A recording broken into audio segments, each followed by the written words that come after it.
Bismillah ar-Rahman ar-Rahim.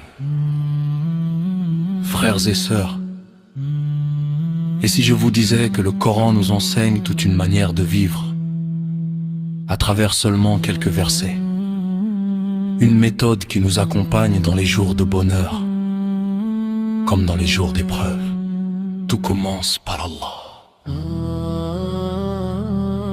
Allah dit dans la sourate An-Nisa, verset 36, adorez Allah et ne lui donnez aucun associé.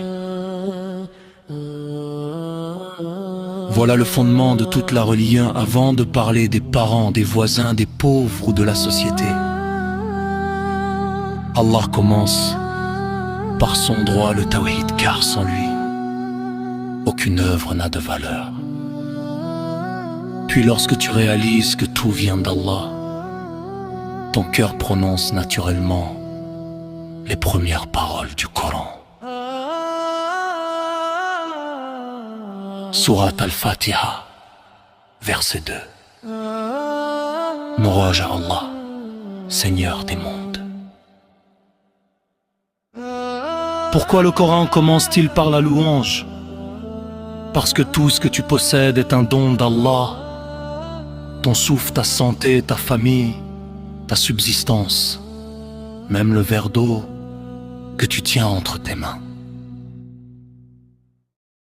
Le prophète, paix et salut sur lui, a dit dans un hadith rapporté par Muslim: Allah est satisfait du serviteur qui mange un repas, puis le loue pour cela, ou qui boit une boisson, puis le loue pour cela.